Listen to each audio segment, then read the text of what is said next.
राजा दशरथ माता सीता के साथ अगर यह पाप नहीं करते तो सीता हरण कभी नहीं होता। जय श्री राम मित्रों, स्वागत है आप सभी दर्शकों का फिर से हमारे YouTube चैनल दिव्या ज्ञान गंगा में। मित्रों, आज का प्रसंग जो है वो रामायण से ताल्लुक रखता है और इस प्रसंग का बहुत ही गूढ़ रहस्य है, जिसमें आज हम आपको बताएंगे कि राजा दशरथ अगर माता सीता के साथ में यह पाप नहीं करते तो शायद सीता माता का कभी हरण नहीं होता। तो दोस्तों, राजा दशरथ ने वह कौन सा पाप माता सीता के साथ में किया था, ऐसा क्या काम कर दिया जिससे सीता का हरण हुआ। मित्रों, सीता हरण की कहानी तो सब कोई जानता है, लेकिन इसके पीछे का कारण, इसके पीछे का रहस्य शायद ही कोई जानता होगा कि महाराज दशरथ की एक गलती के कारण हो गया माता सीता का हरण। अगर महाराज दशरथ इतनी बड़ी भूल नहीं करते तो शायद माता सीता का हरण कभी नहीं होता। हाँ दोस्तों, महाराज दशरथ ने एक बहुत बड़ी लंबी गलती कर दी थी, जिस भूल के कारण माता सीता को यह सब भोगना पड़ा। प्रिय दर्शकों, महाराज दशरथ की वह कौन सी गलती थी जिसके कारण माता सीता को इतने सारे कष्ट झेलने पड़े, और यहाँ तक ही नहीं कि सीता का हरण रावण की वजह से हो गया। अगर आप भी दोस्तों यह जानना चाहते हैं तो हमारे वीडियो के अंत तक हमारे चैनल पर बने रहें और इस प्रसंग के लिए शुरू से अंत तक ही सुने। यह प्रसंग बहुत ही रहस्यमयी है और बहुत ही रोचक है, अर्थात यह शिक्षाप्रद भी है। तो चलिए दोस्तों, शुरू करते हैं रामायण से जुड़ा हुआ यह प्रसंग और एक बहुत ही शिक्षाप्रद कहानी। मित्रों, रामायण की कथा तो आपने सभी लोगों ने सुनी है और पढ़ी भी है, जिसमें श्री राम और माता सीता के जीवन से जुड़े पहलुओं को दिखाया गया है। उन्हीं में से एक कहानी में बताया गया है कि महाराज दशरथ की एक छोटी सी गलती के कारण माता सीता का हरण रावण के द्वारा हो गया था। वैसे तो दोस्तों हमारे विद्वान कहते हैं रामायण की कई किताबें हैं और हर एक किताब में इसका अलग अलग कारण लिखा हुआ है। अलग अलग विद्वानों ने अपने अपने मत दर्शाए हैं। रामचरितमानस जो तुलसी महाराज जी की है, उनकी हर एक चौपाई मंत्र का काम करती है और भी रामायणों की किताबों में अलग तरह का उल्लेख दिया गया है। तो चलिए दोस्तों, आप लोगों का अब कीमती समय ना बर्बाद करते हुए आगे बढ़ते हैं और जानते हैं ऐसी कौन सी गलती हुई महाराज दशरथ से कि रावण माता सीता को हरण करके ले गया। तो दोस्तों, बात उस समय की है कि भगवान श्री राम, लक्ष्मण, भरत और शत्रुघ्न चारों भाइयों का विवाह राजा जनक के वहां से हुआ था। जब चारों भाइयों का विवाह हो गया, राम का सीता से हुआ, भरत का मांडवी से हुआ, लक्ष्मण का उर्मिला से हुआ और शत्रुघ्न का सूरज कीर्ति के साथ में हुआ। जब चारों भाइयों का विवाह हो गया और बारात लौटकर वापस नगर में जब आई, तब महाराज दशरथ ने एक दिन अपनी पत्नी कौशल्या से कहा कि है कौशल्या, एक बात आप हमेशा गांठ में बांध कर रखना, क्योंकि आज तक तुम सिर्फ 4 बेटों की माँ थी, लेकिन आज के बाद आप सब माँ होने के बाद चारों बहुओं की सास भी बन चुकी हो। फिर कौशल्या ने महाराज दशरथ से पूछा कि क्यों? तब महाराज दशरथ कहने लगे, सास और बहू का धर्म क्या होता है, आज मैं तुम्हें उसके बारे में बताना चाहता हूँ कि जिस समय पुत्र की वधू घर में आ जाए तो सास का क्या कर्तव्य होता है और बहू का भी क्या कर्तव्य होता है। यह सारी चीजें मैं तुम्हें आज बताऊंगा।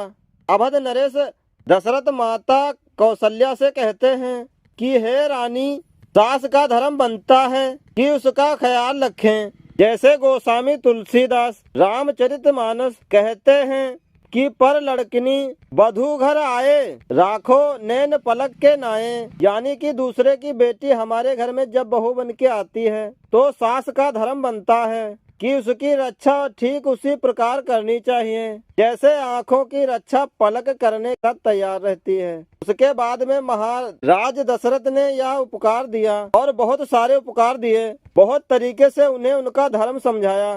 तब माता कौशल्या ने पूछा, ठीक है महाराज, आपने सास का कर्तव्य तो बता दिया है, लेकिन कुछ बहुओं का तो कर्तव्य होगा। तब दशरथ कहते हैं, हाँ रानी, बहुओं का भी कर्तव्य है कि जब किसी बाप की बेटी दूसरे घर में बहू बनकर के जाती है तो उसका यह धर्म होता है कि सादर सास गुरुपति पूजा, जासे बढ़ के धर्म न दूजा। यानी जब एक लड़की बहू बनकर के दूसरे के घर में जाती है तो उसका धर्म यह होता है कि अपने सास ससुर के लिए गुरु और पति के लिए देवता समझें और उनकी पूजा करें। यही बहू का कर्तव्य होता है। और बात भी सच है दोस्तों, जिस घर में जिस बहू के सास ससुर और पति जीवित हैं, मौजूद हैं, तो उसे तीर्थों में जाने की कोई आवश्यकता नहीं, उसे मंदिरों में पूजा करने के लिए कोई जरूरत नहीं, क्योंकि सारे देवता तो उसके घर में ही मौजूद हैं। और कहा भी है कि एक बहू यदि अपने सास ससुर की ठीक से सेवा करती है और अपने पति की पूजा करती है तो उसके सारे मनोरथ सफल हो जाते हैं, उससे भगवान प्रसन्न हो जाते हैं और सभी देवताओं की पूजा हो जाती है। लेकिन दोस्तों, आजकल ऐसा बहुत ही कम देखने को मिलता है। आजकल अगर सास ससुर बहू से प्यासे हो पानी मांगे तो एक गिलास पानी देने में भी बहू के लिए बहुत दिक्कत होती है। और भगवान शिव के मंदिर में शिवलिंग पर जाकर के लोटा से बाल्टी से बहुत सी जल चढ़ाती हैं और अपना माथा भी शिवलिंग के ऊपर टेक देती हैं। तो बताइए दोस्तों, कैसे कल्याण होगा उस बहू का जो अपने सास ससुर के लिए, अपने पति के लिए एक गिलास पानी भी नहीं पिला सकती और भगवान शिव शिवलिंग पर जाकर के लोटियों से बाल्टियों से जल चढ़ाती हैं। कभी कल्याण होने वाला नहीं है, कभी उसका उद्धार होने वाला नहीं है और कभी भगवान शिव उनसे प्रसन्न होने वाली नहीं है। अगर जो बहू सास ससुर की सेवा करके, अपने पति की सेवा करके, समय से उन्हें भोजन खिलाने के बाद में यदि भगवान की पूजा भी करती हैं, तो भगवान उनसे प्रसन्न होके और उस पूजा का फल ब्याज में यानी एक्स्ट्रा में भगवान उस बहू के लिए दे देते हैं। तो दोस्तों, मेरे कहने का तात्पर्य ये है कि जिस बहू के घर में सास ससुर और पति मौजूद हैं तो उसे कहीं भी मंदिर में जाने की जरूरत नहीं है और किसी भी देवी देवताओं की पूजा करने की और माथा टेकने की जरूरत नहीं है।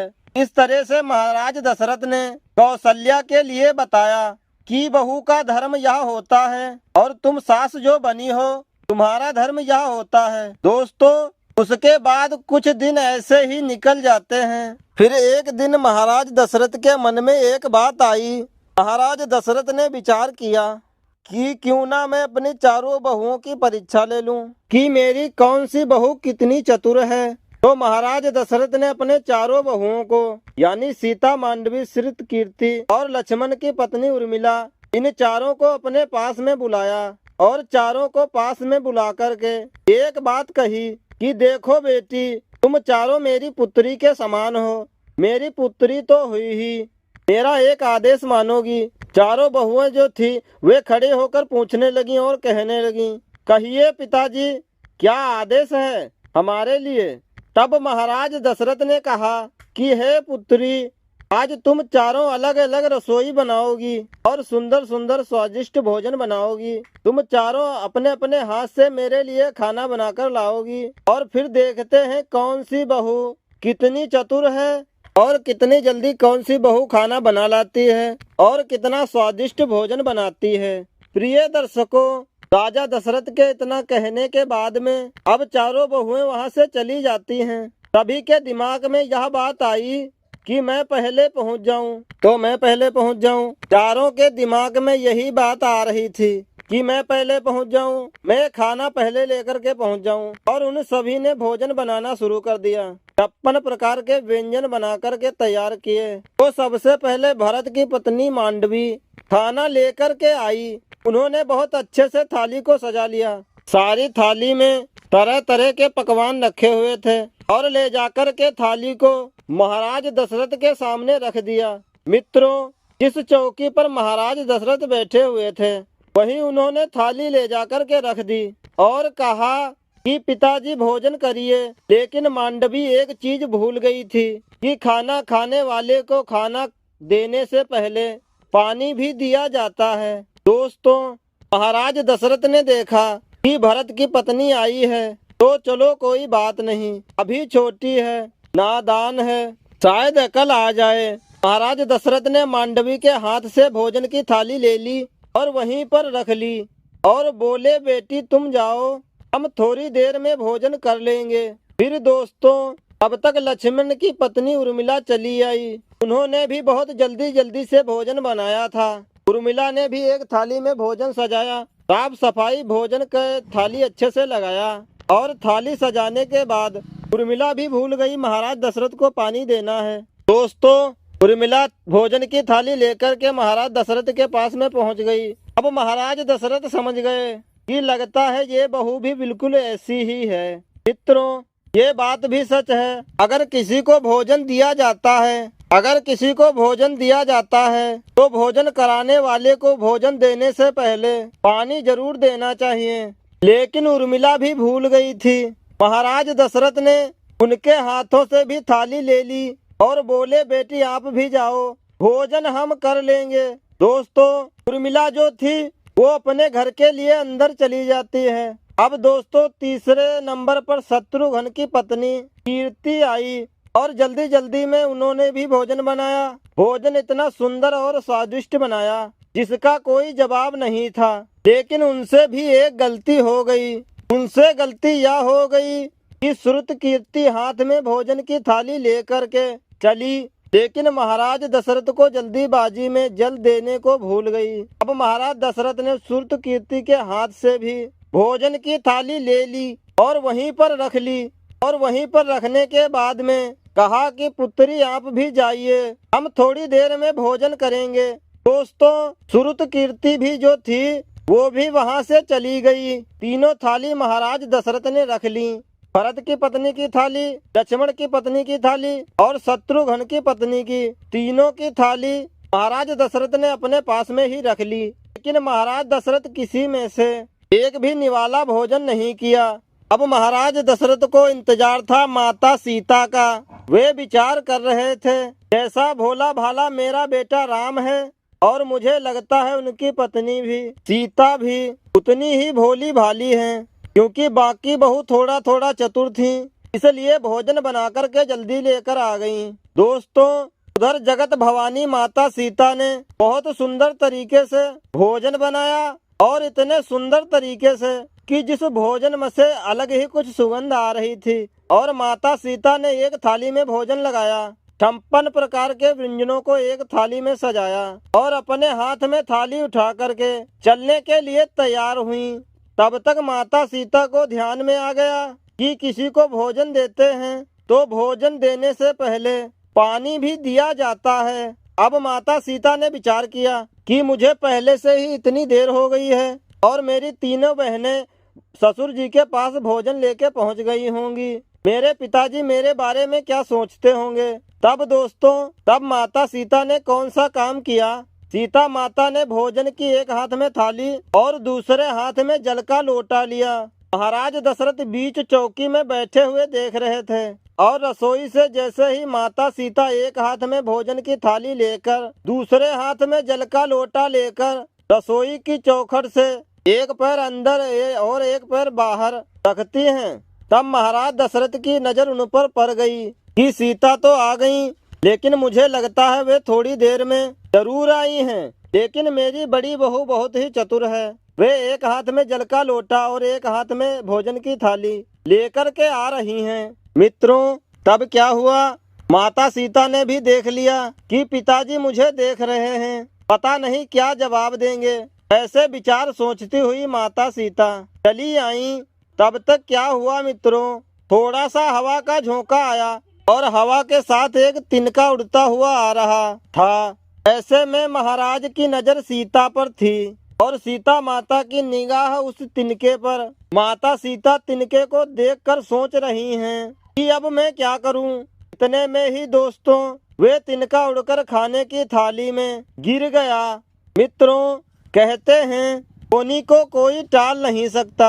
अब माता सीता सोचने लगी कि अब मैं क्या करूं। अगर यह थाली पिताजी को दूंगी तो पिताजी कहेंगे यह कितनी पागल है, यह तिनका पता नहीं कहां से उड़ कर के आया है और भोजन अशुद्ध हो गया है।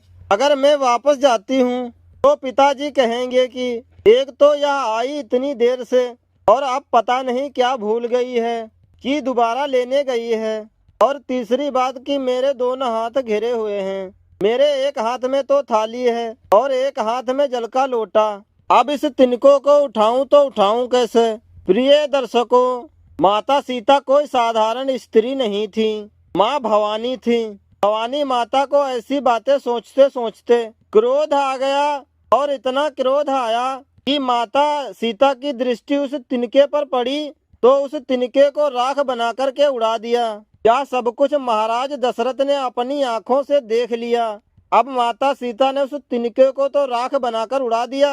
और दोस्तों, यह बात हकीकत है। पहले सभी के दृष्टि में इतना तेज होता था जैसे भगवान भोले बाबा अपने तीसरे नेत्र में दृष्टि से कामदेव को जला दिया था, भस्म कर दिया था, तो कामदेव जलकर के राख हो गया। और इसी आग की दृष्टि को गांधारी ने अपने बेटे दुर्योधन को के ऊपर डाल दिया तो दुर्योधन का संपूर्ण शरीर वज्र का कर दिया था। और इसी आंखों की दृष्टि से कपिल महात्मा ने असगर के 6000 पुत्रों पर डाल दिया था, सगर के 6000 पुत्रों को जलाकर के राख कर दिया था।